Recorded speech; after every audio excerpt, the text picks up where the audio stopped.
Hey everyone, I'm Lee Jin along with Nathan Bashez, and this is Means of Creation, a show where we deep dive into the passion economy and the future of work. This show is made by Every, a writers collective focused on business. This week, we're really excited to be joined by Kyle Chayka, a writer who has been studying technology and culture on the internet and covers how algorithmic platforms shape our culture. Kyle is uniquely positioned to understand how the creator economy and the media landscape have changed over time, and this is because he's simultaneously involved in lots of different projects. He's a contributing writer at The New Yorker, which is a legacy media organization that we're all familiar with. He also writes his Substack newsletter called Kyle Chayka Industries, and he is embarking on a new newsletter called Dirt about entertainment and streaming culture. Interestingly enough, Dirt was crowdfunded by selling NFTs through Mirror, which is a crypto publishing platform. He's also written a book on minimalism and is working on his next one called Filter World on how algorithms mediate culture, which is set to be published in 2023.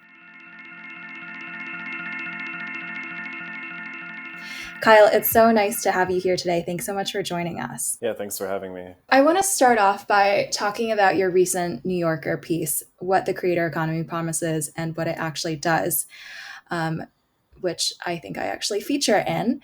But in that piece, you mention that a lattice of new platforms and tools purport to empower online creators. In reality, it's turning digital content into gig work. It's a really provocative statement, and I found the entire piece to be really interesting.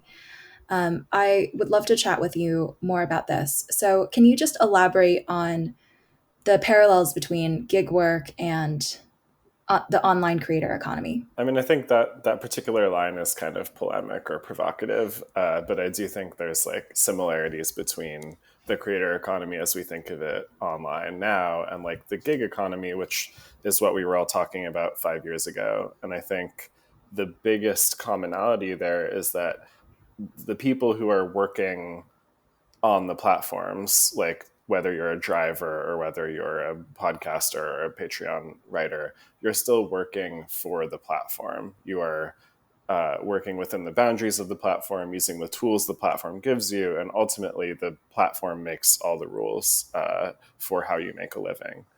And I think that gets lost often in the messaging around the creator economy, which is all about empowering creators and giving people independence. Like, you don't necessarily have independence if you're still stuck within the bounds of this specific platform. Yeah, I think that's really accurate. And I recently wrote about this topic as well in a piece titled The Creator Economy is in Crisis. Now it's time to fix it. I think one of the biggest reasons why underlying the dynamic that you just mentioned there is the fact that these platforms control and own all of the data that users are contributing to it. They own the data about your social graph, your followers. They intermediate your relationship with those followers. And so creators aren't really able to be independent or to move elsewhere. Their work is very much constrained to the context of a particular platform. Yeah, I think that's really it. And it's like the monetization tools are all controlled by the platform. I'm curious, like, do you think that things like are evolving in a relatively better direction, or like, because to me it seems like it basically is. Like, Twitter has opened up this thing with review where you can put your newsletter right on your profile, but when people click the button to subscribe to you, like, you get their email address and you can take it. Like, if we're talking about kind of decentralized mechanisms for value and information to be exchanged, like, email is kind of the original one, right? Where it's just a protocol that once you have that token of like someone's email address, then you have a way of contacting them as long as they want to hear from you and they don't unsubscribe from you or block you or whatever. It feels like things are relatively more moving that way, but in some ways it's also getting worse. I'm curious kind of like the direction things have headed over the past couple of years and the direction things seem to be headed. I'm curious what things you think might be getting better, what things might be getting worse. Yeah, I think it's a really good point. Like, there's Substack or something is much better for the user than Twitter. Like, Twitter is would not let you monetize your content on Twitter. They were not paying you to tweet or like giving you any share in their ad revenue or whatever. So the move from like massive social media to more creator economy platforms that are more one-to-one and allow users to monetize their own content, I think that's a really good step in the direction of the user. Like the user has more power, owns more of their experience. But I think maybe the part where it's getting worse is more on the consumer side almost. Like we talk about email as this really good tool that no one can mess with.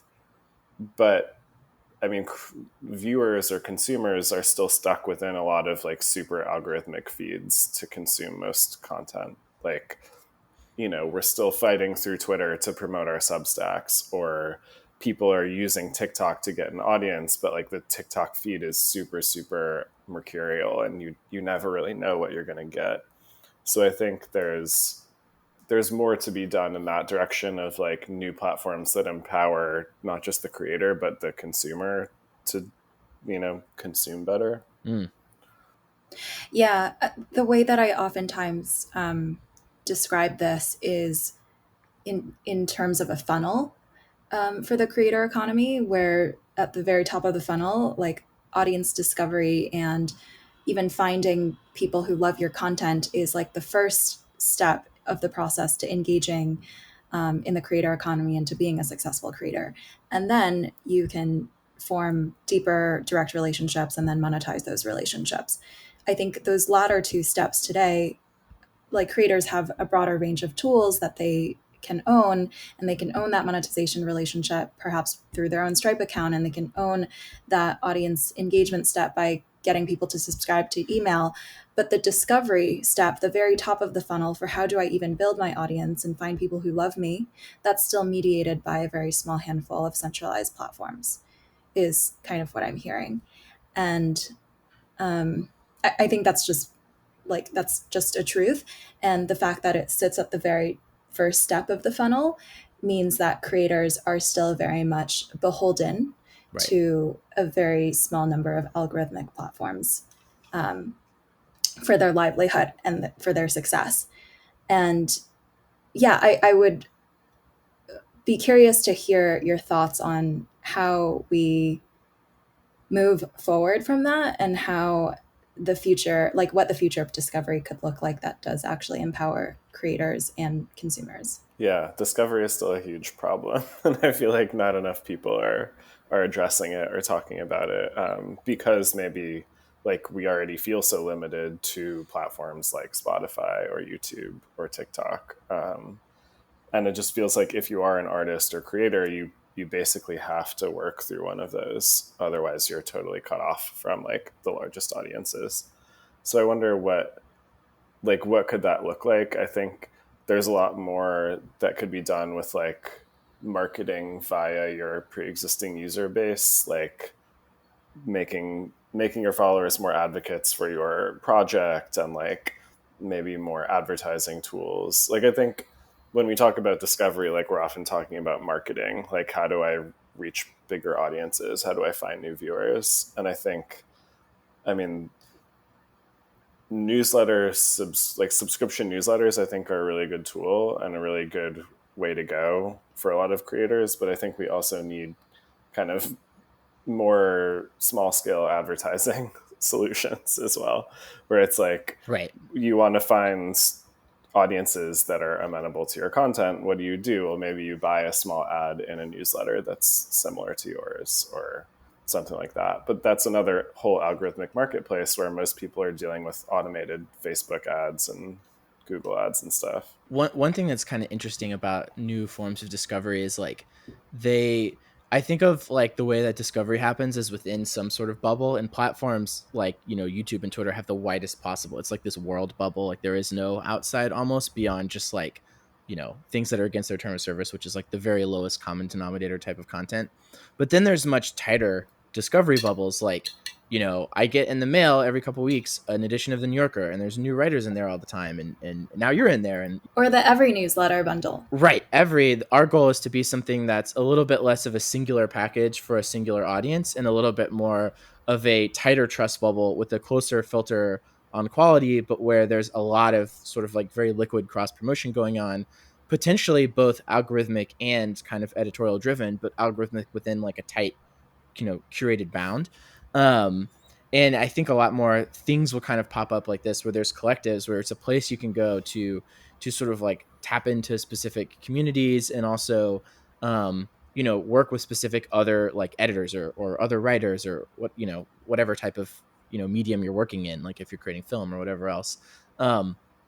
I'm curious for you how that's been, because like with the New Yorker, that's one huge aspect. Study hall, another one of your projects. I think probably writers kind of like discover each other there. Do you sort of feel like the kind of creation of these kinds of like smaller kind of collective things, like I guess A, how effective has that been, and then B, like how do you see it evolving over time, and especially because you've seen it from like institutions that have been around for like a long time and stuff that's brand new and couldn't exist a couple years ago because it relies on some new social token technology or whatever. Yeah, I was just thinking about how that kind of co-op or like network system is another answer to like how do you market or reach new audiences. Like you want to connect in a meaningful way to creators or other talent that's similar to you, and you want to cooperate with them and share tips and like share audiences and stuff. And I think, so study hall is a version of a cooperative. Like study hall is basically a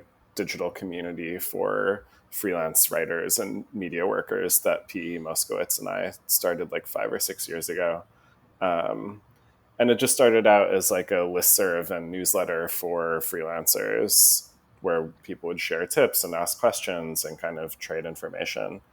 And it grew over time. We like charged subscriptions and hired employees and stuff. And so now it's at about 6,000 members. And I think it's a really good community space for like a most professional development space where you can learn how to do journalism, learn how to publish writing, learn how to work with editors. But I think there's a layer missing on top of that where, more successful or more experienced people also need that kind of professional development and skill sharing and like audience sharing. And I think that kind of professional collective or cooperative, there's still a lot of potential for that. But then like as you mentioned at the end, like the social token stuff, what strikes me about something like Bored Ape Yacht Club or other like NFT avatar projects is that they are kind of pop-up communities and cooperatives, and they're financial cooperatives almost because everyone's invested in the same commodity, which is the Bored Ape NFTs. So there's this incentive to cooperate and cohere around a specific thing, and that seems super, super powerful to me. Can you say more about that? I guess like having seen a ton of those avatar projects recently, I do agree that they resemble pop-up communities, but they're communities in a way that differ from the way that we traditionally talk about communities in terms of these are people who are bonded through ownership of a similar asset versus having shared like a shared mission. Maybe the mission is just to increase the price of their avatars. But like typically communities have some sort of other mission beyond financial, and have some shared set of values. And I guess like the question that I raise when I look at these avatar projects is how sustainable can they be if people are only in those communities because they own this thing and they want the value of that thing to go up? Yeah. I don't think they're totally Ponzi schemes, but it's not that far off. And I think it's like, the watching the price go up is a very fun experience for those communities, and it's exciting and it gives people a shared motivation. But I do think the more interesting communities around NFTs are not just about prices going up and making money. Like I do think with Bored Ape Yacht Club, there's this momentum or motivation to be creative and like create more things in the Bored Ape universe, which to me is super interesting. It's like a streetwear brand or any kind of brand that anyone can participate in as long as you hold one of these apes, which now is completely exclusive and you can't do it unless you have $100,000 to spare. But that like shared world building, I think, is super interesting. And that's like an incentive that's not just about money. And another project I really like called Blitmap seems to be a lot more about building an ecosystem around the set of NFTs that were created and developing more interactions with them and like different kinds of game playing. So I think that community, it's a community of consumers still, I think, but there's a shared participation and a shared investment in the project that doesn't happen in a subscription newsletter, for example. Right. I really like the comparison to streetwear because it is like the key thing that drives streetwear is basically like a vibe and then some exclusivity around the vibe. And that it pretty much matches NFTs, where like the JPEG is the vibe, and then the like location on the Ethereum blockchain is the exclusivity gate that's around the vibe. And like you can do things to extend it, but you have to be careful. You don't want to like overextend. All the same dynamics kind of like make sense within a streetwear context. Yeah, that's fascinating. That was like you unlocked something for me with that. Yeah, I mean, it's just cool. Like coolness is always built on exclusivity. Like not everyone can access it. And so when you drop the batch of 10,000 NFTs or whatever, there will only ever be 10,000 or less people who own that and can truly be like, I'm in this, I'm like one of the core people in this or whatever. Like I'm part of it and no one can take that away from them. What I am curious about is like, I don't know how big these things scale. Like once you have the 10,000 NFT holders, then what? Like no one can jump, like it becomes so exclusive, like CryptoPunks, for example. You literally spend $1 million to like get in this club and that's literally only rich people. So then it's like, I wonder how they expand outward. Exactly. And I think the question that gets raised there then is if you're trying to build this participatory co-owned media brand, like if you were thinking from first principles around how to design that and who the best people involved should be, would it actually correlate with the people who can afford a $1 million NFT? No, it would not. Well, like, this is interesting because it's like they have their role, but they shouldn't be the core of the community probably. And it kind of brings us to dirt, I think, in a natural segue, which is like you can strike one kind of deal with like basically collectors who can help fund the thing, and then strike another kind of deal with readers. And I'm curious to hear more about like how you kind of planned that, and also just some of the like, I mean, there's very few people with kind of like one foot in the door at like in the world of literature and cultural criticism and like, institutions like the New Yorker, and then another foot in the door being able to talk about like the Bored Ape Yacht Club. So like there's not a lot of crossover there. And I'm curious how when you were thinking about, getting interested in this kind of stuff for the first time and experimenting with it, if you had any like doubts about like if David Remnick could like look you in the eye anymore or like what, all that kind of stuff. Like there's just very little crossover, I think, for kind of like cultural reasons, like because again it's about what's cool, right? And like what's cool to people who are fans of like George Saunders is different than what's cool to people who are fans of like Vitalik Buterin or whatever. So I'm just very curious to hear the origin of it and how you design the incentives. No, it's a really fascinating dynamic, I think. I mean, my editor at the New Yorker, Rachel Ahrens, is like very, very patient with me and is like, well, I don't understand this, but if you can explain it to me in 2 sentences and I get it, then I will let you write about it. So that's like, I really wanted to write a story about DAOs, like decentralized autonomous organizations or CryptoPunks or something. And I was just juggling all of these ideas. And then suddenly Bored Ape Yacht Club blew up. And I was like, this is the story. Like the story is that these guys made this like cool punky world. And suddenly everyone who bought into it has a bunch of money because the price went up and is like united financially in this like semi-DAO structure. So that kind of like Bored Ape Yacht Club as a profile subject allowed me to write about all of these different topics in a New Yorker way. Because like a profile is a very New Yorker format. Just here's some people who are doing some stuff. Right. But like for my own interest, like I just think it's a super exciting space. And like I come from a visual art background. Like I started in media as an art critic. And NFTs are essentially visual art in like a very fast, very dynamic, very like wide way that even the art world doesn't really reach. Like I spent a lot of time 10 years ago writing about digital art that no one cared about. And now some of this digital art is like blowing up in the worlds of cryptocurrency and NFTs. And so it's almost very natural for me personally to write about this stuff. And yeah, I can talk about the dirt stuff as well.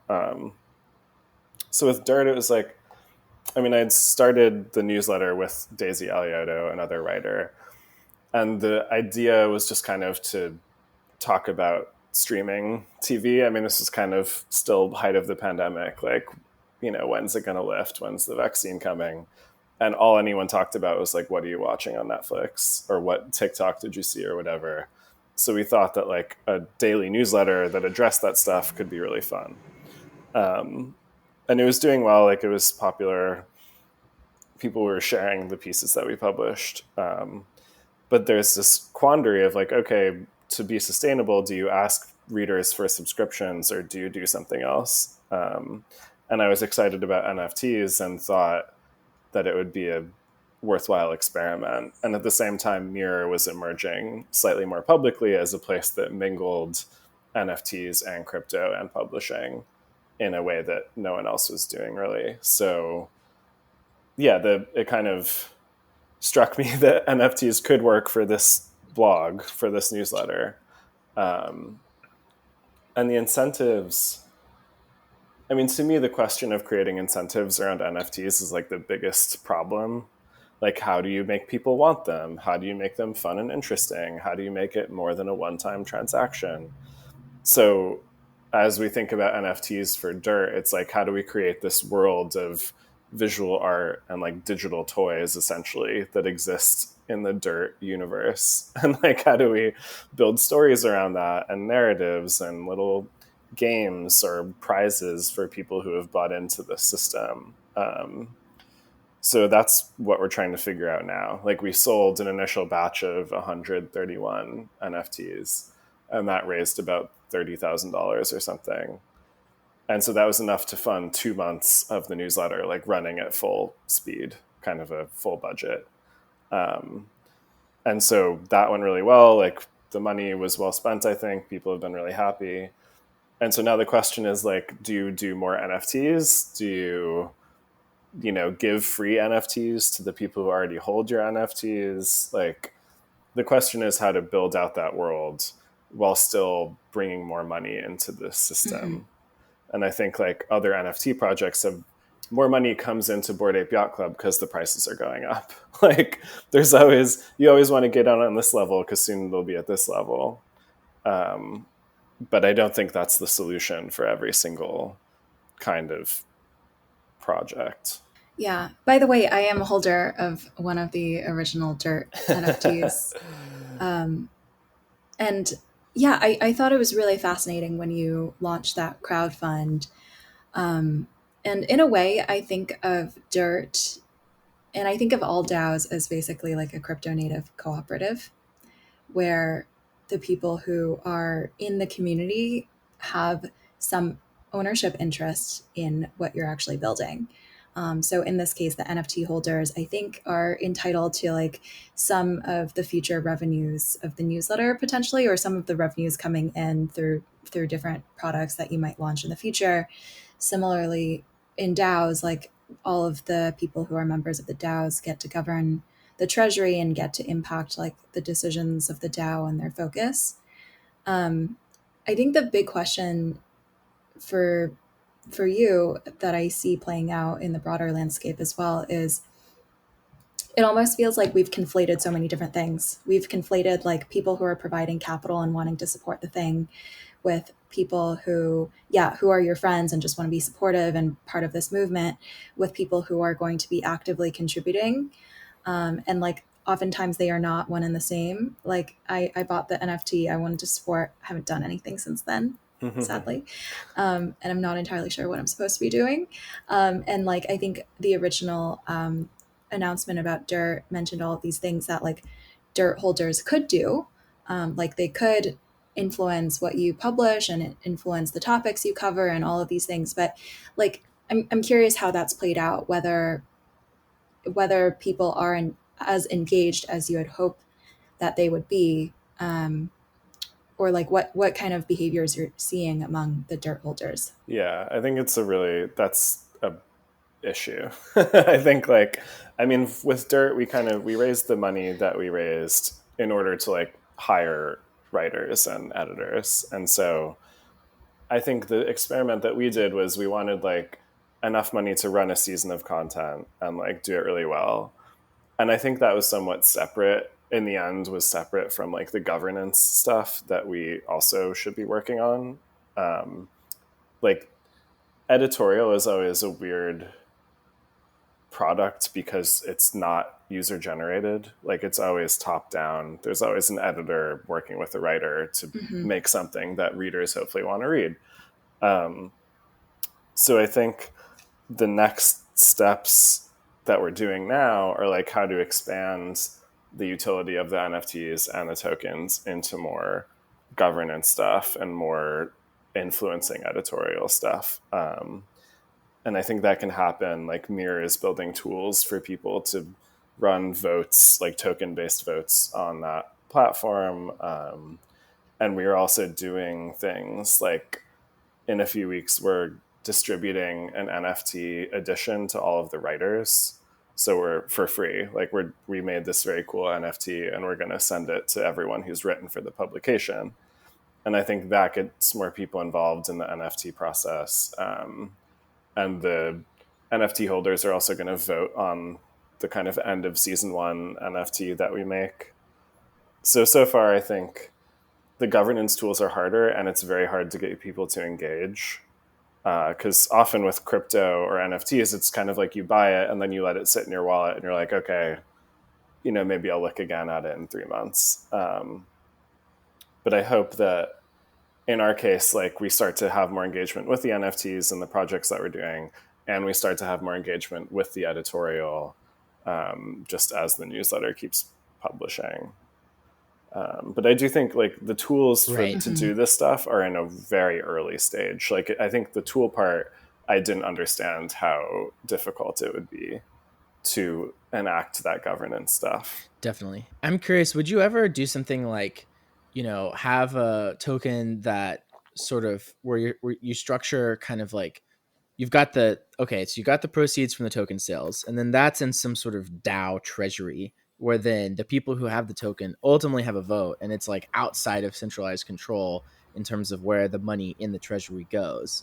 So the DAO could field proposals and have a voting mechanism of like, oh, like I'm interested in doing this piece, for Dirt, like, and if it gets enough votes, then it gets to go through or something like that.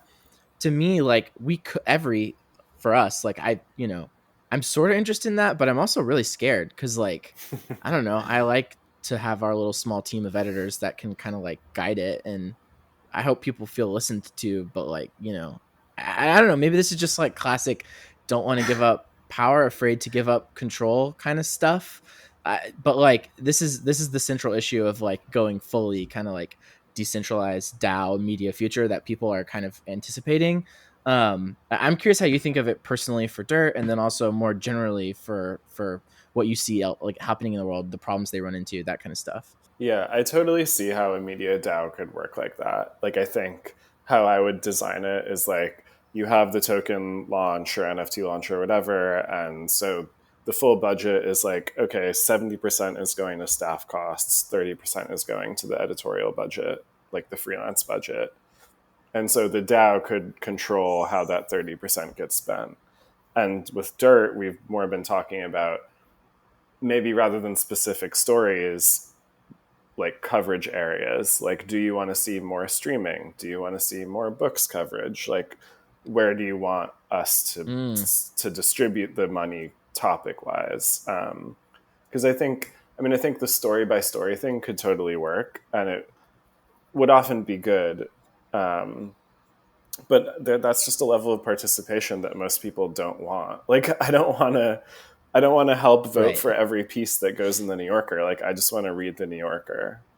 And so I think this is like a classic magazine problem of like, you want the editor to tell you what you want. You don't want to tell them exactly what you want. So I think it has to be a balance of like user generated or user influenced and just top down. Like, we think this is cool and we think you'll like it, so we're going to do it.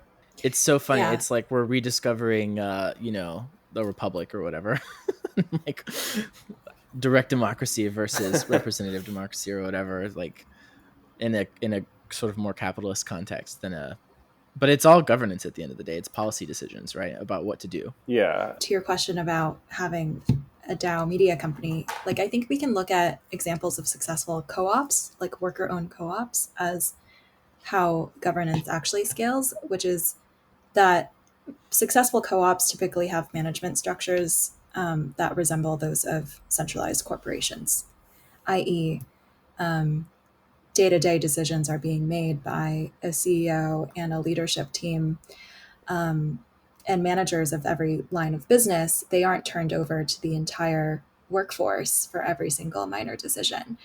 And that's how you remain effective and how you scale as an organization. The difference is that in a co-op, those managers are elected by the workers versus by, placed in there by the shareholders. And so I think it wouldn't be all that different from how you're operating every today. It could just be that governance elects you guys as like the editors of every, and then you continue to write what you're writing. Though I think, like, to me, DAOs are a huge question. Like, the DAOs that do exist now are just so arcane and so not what any normal human being wants to interact with, that I really am curious when this stuff trickles down to more mainstream applications, what it will look like. Like, I do not understand the like DeFi fund DAOs that are investing in other DAOs that are investing in whatever. Like, that essentially means nothing to me as a user of this stuff. And I don't think most people can or need to participate in that. So, like, what is the utility of DAOs to a normal user? Like, what do they actually want to help govern? Do they want to help govern, like, what topics a magazine is covering, or what artist gets commissioned to make a thing, or, what musicians are going to collaborate or something like that? Like, I think these kinds of cultural consumer things are more in line with like a mainstream application of DAOs than, replicating VC structures. Yeah, totally. It is interesting to me how it does seem like a very large proportion, at least what I've seen, of DAOs are basically like hedge funds kind of, but like with a sort of weird democratic structure. And I just wonder why people like, what's the appeal of, I can get the appeal of like going to someone who I think is really smart and spends a lot of time studying something and being like, manage my money for this area of the world that you're smart about. I can also imagine the appeal of like having a bunch of opinions and wanting to vote on things, but like with my own dollars, like buying individual assets or whatever. This middle ground of like, I want to turn over my assets to a group, but I want to vote on what the group does too, because I have opinions. It's like either you sort of have opinions or you don't. And there's only so many things that you can have smart opinions about. And it does seem to me like I don't fully get the appeal of that. And I think it makes sense both in the media context of like, well, I don't know. I mean, like, you're pitching me a story about some topic that I'm interested in, but like honestly, if I like a story or not, almost it has very little to do with the topic. There's lots of topics that I didn't know I cared about, but the story is just done so well that now I like it and I'm glad that I read it or watched it or listened to it or whatever. And same thing goes with any other kind of decision about like where resources should be allocated. Is it just takes a lot of information, and kind of the point is to specialize that process of having some people who immerse themselves in that information and make decisions, and other people who don't have to. Anyway, yeah, it's interesting. I agree with you, Kyle, that I'm like not sure where it goes from here, because it does seem like it's kind of for crypto's sake right now, of like it's cool and it's experimental, and once it becomes less cool and less experimental, I'm wondering what the solidified forms will be. Well, I would push back there. Okay. So speaking as an investor, what you just described is like essentially how all partnerships are structured.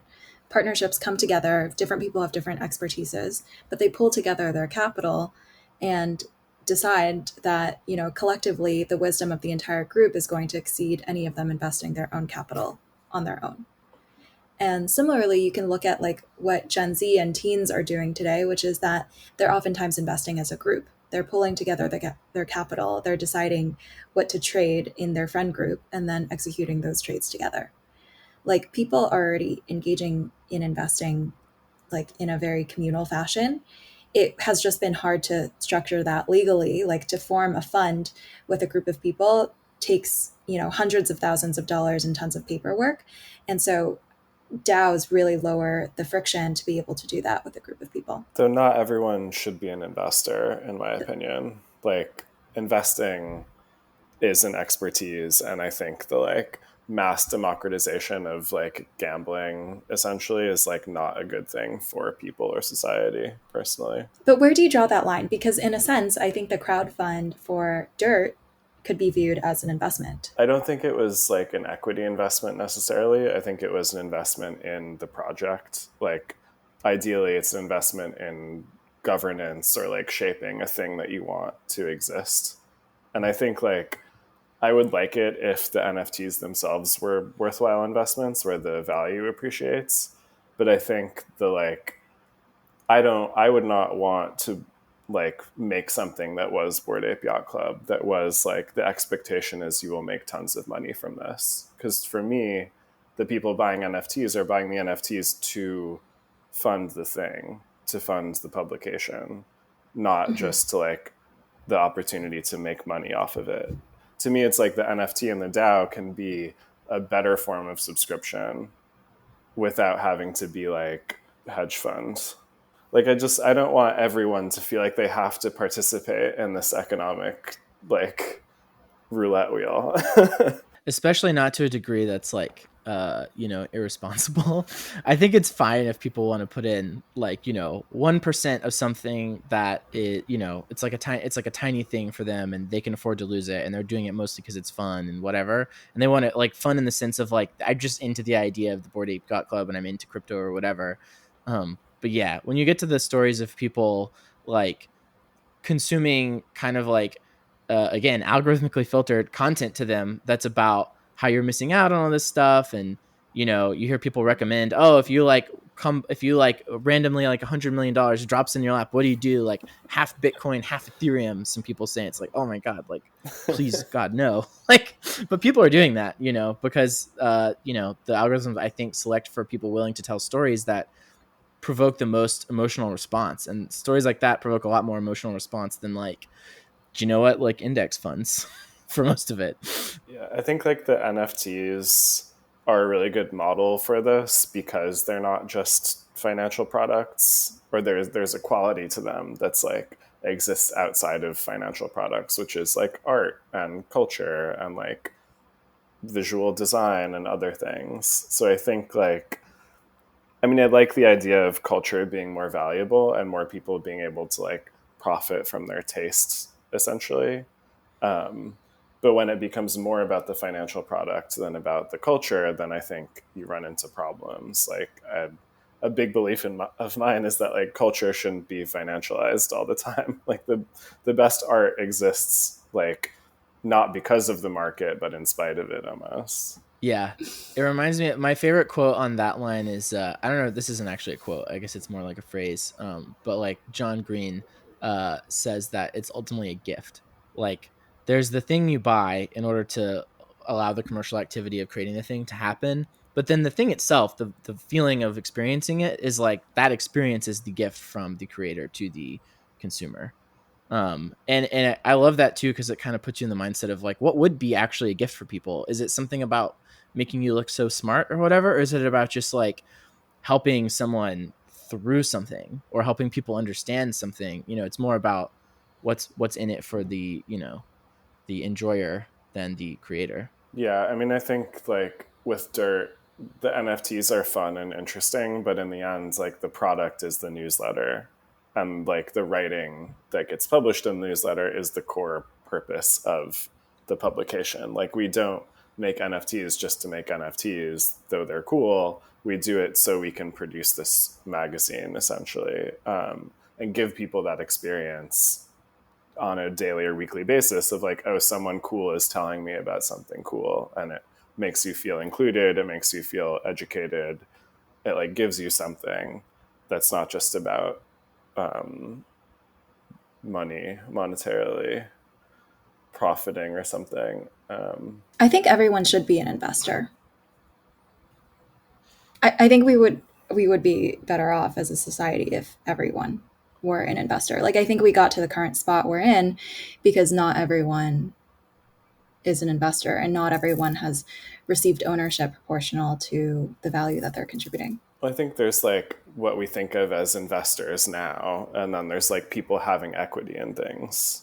Like to me, a lot of investing now is like, okay, it's like startup style venture investing where I put in $1 and expect to get $100 in 5 years. Like that to me seems quite unsustainable and exploitative in a lot of ways. Whereas cooperative structures where everyone has equity in something and everyone is invested in something, like that's much more equitable and it's much slower and more like scalable and democratic. Yeah, that's what I mean. I think everyone should be owners. Everyone should be invested in different projects. Yeah. Rather than just investing their time and their energy. Right, totally. They should receive ownership in exchange for their time and their energy and perhaps their money. But it's really important to be careful with your money. And there's a lot of false narratives around where you could put your money that are less about serving you, which, and more about like allowing the next round of the kind of like, pyramid to continue to grow so that the people at the tip of the pyramid can continue to inflate their asset. There's this huge incentive created by the structure of a lot of investment vehicles, and this isn't unique to crypto. This is just a fact of what happens when you have people with a thing and they want to see the price go up, is it creates an incentive to create a narrative that makes the price go up. And so people work really hard at that, and some people are pretty successful, and then to the degree they're successful, it can kind of keep going and propagate itself further and further. But like, is that kind of, when you say, Lee, like that you want everyone to be investors, do you want everyone to be taking money out of their bank account and putting it into speculative vehicles, or you want people to have ownership over the things that are important to them in their lives and have some ability to influence it? More of the latter. Like I think people should be compensated with ownership for the value that they're providing. That's what I mean by more people should be investors. Like people should receive proportional ownership to how much value they're contributing in terms of creative projects, in terms of participating in different platforms and different tech products. Like I think like investing means like having upside in different projects. And I think if that were distributed more equitably to all contributors, then like that would be a fairer world in my mind. Right, totally.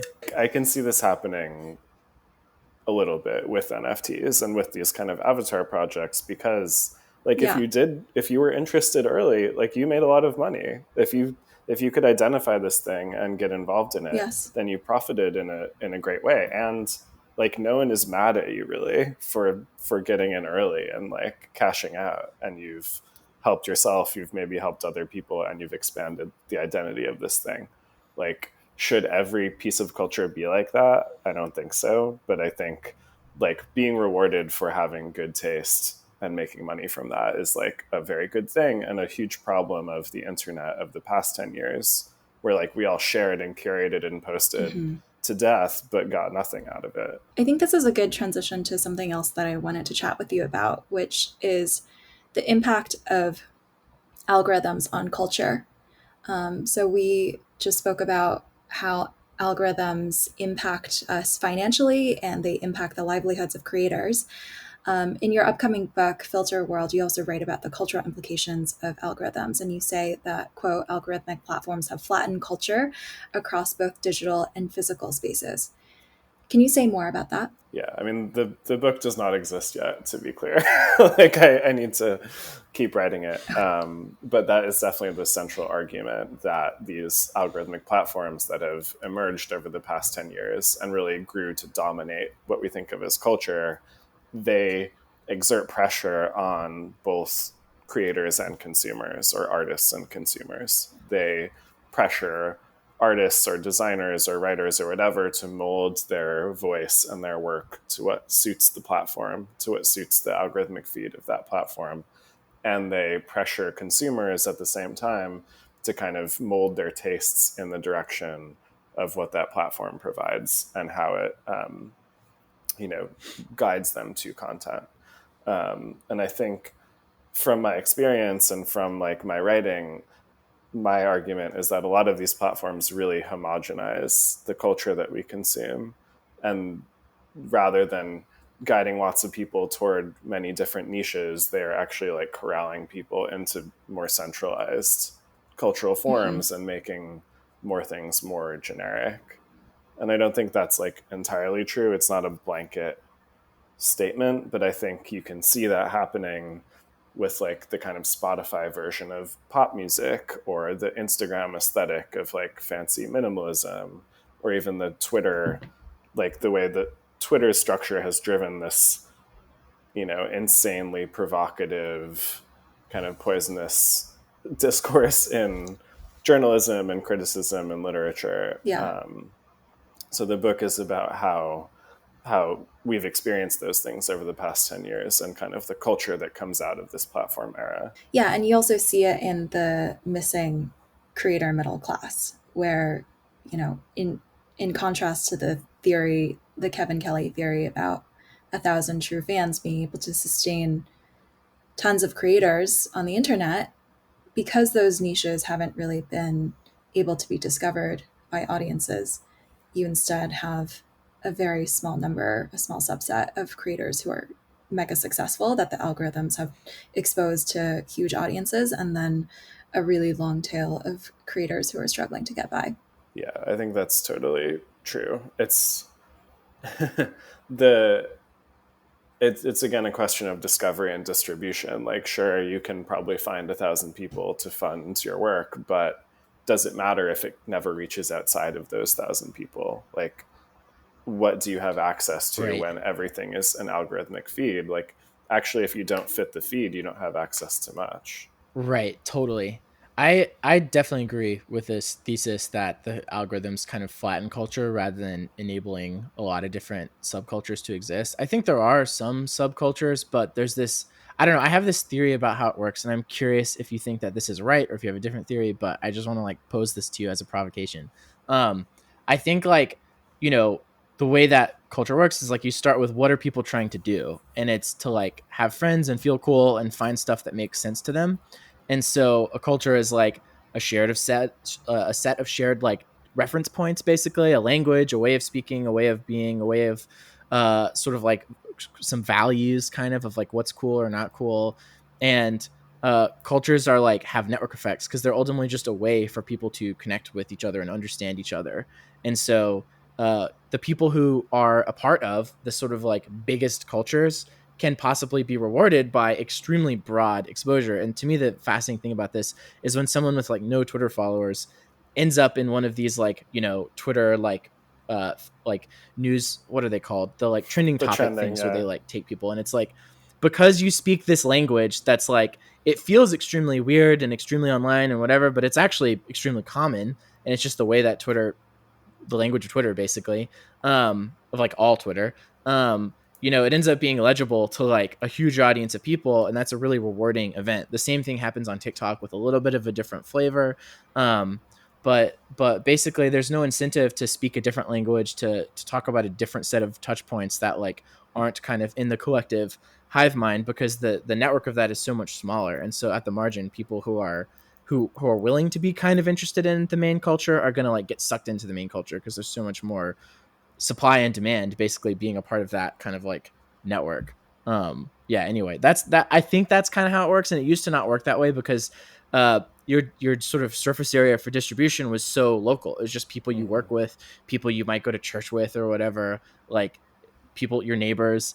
And now it's like just this sort of it's people on anyone on Twitter, basically. Yeah, like when your horizon is like everyone on social media, like you end up speaking a much more generic language and with less like subtlety and specificity than you would if you're like talking to someone you know in your neighborhood or whatever. Like I think you're totally right that there becomes this language of Twitter or of TikTok or of any platform. And the better you speak that language, the more attention and audience you're going to get. And even if you think you don't want that audience, like a tweet going viral or a TikTok going viral is always going to, tweak your incentive toward speaking that language even more. So I think like this, my editor at the Times Magazine, Willie Staley, just tweets these utterly meta Twitter jokes all the time. And he keeps making fun of the Twitter construct that's like, I can't stop thinking about XYZ. Like, and it's such a Twitter construction, and you see the most banal things, people being like, I can't stop thinking about how Sherlock Holmes smokes a pipe or whatever, and it goes viral for whatever reason. And so I think it's like like that language is what I want to talk about. Like, what is that language and why is it so bad? Because it's like not interesting. It's only interesting insofar as how bad it is or how banal it is, and it's not literature, which is hopefully made against the grain of the usual language. It's meant to challenge you. So I think like another aspect of this is that algorithmic feeds are always serving your preconceptions and serving your expectations, and they're never like totally challenging your sense of the space or your sense of familiarity. Yeah. Did you see the tweet? It was like Twitter users discover basic emotions or basic human concepts, where it's like congratulations, you've discovered friendship. When someone was like, that feeling when your IRL mutual is like vibing with each other or something like that. Yeah, it's like, exactly. yeah, that's being friends. It's great. I'm kind of two minds about it because on the one hand, it's definitely like, rediscovering basic things in banal ways, but it is kind of like, isn't that sort of what art does? Is it takes something super basic that everyone experiences and showing it to you in a really weird, specific, new way that they don't, it's like show rather than tell or whatever. The point is, don't use the cached label that people have in their head and doesn't make them feel anything. Show them it in this weird new way that cuts to the core of what the thing is actually all about, rather than the empty symbol, which kind of lost a lot of its juice. And so I'm kind of like, I don't know, it doesn't do it as much for me of like that feeling when you're vibing with your IRL mutuals, but like for some people, maybe it is. That's what makes the concept of friendship have any emotional resonance, because if you just say the word friendship, it's like, yeah, I guess, I don't know what about it. It becomes its own language that's maybe like the common language of our time. And I think like is that tweet literature? Like, no. I don't know. Like, I don't think it's good literature, but it's great Twitter speak, because it's like, if it was said ironically, It would be really funny and knowing. And like after that was posted, there was a million jokes made about it that like, eating food is like getting likes on your stomach or something stupid.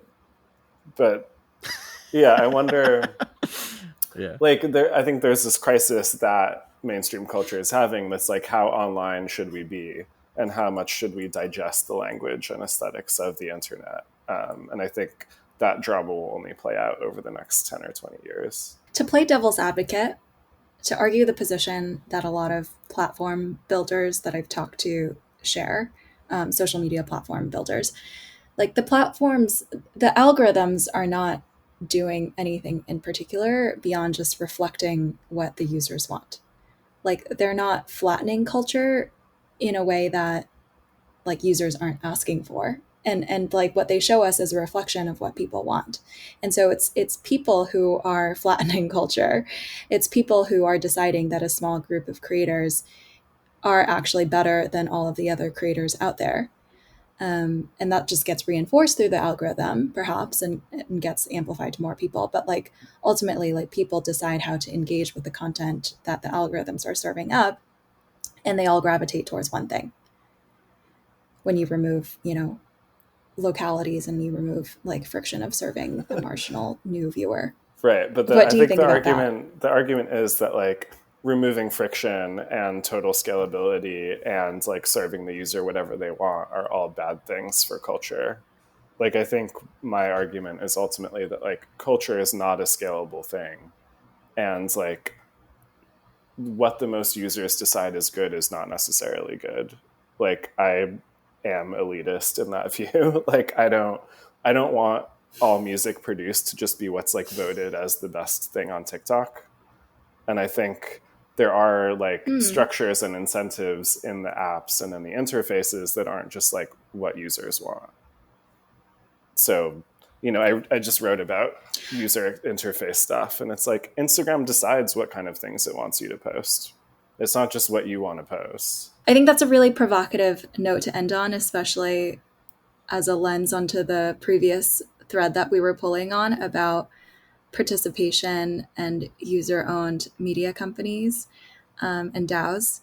And yeah, this was super fascinating. Thank you so much, Kyle, for being here today. I'm left with a lot more questions than answers, which is always the hallmark of a great conversation.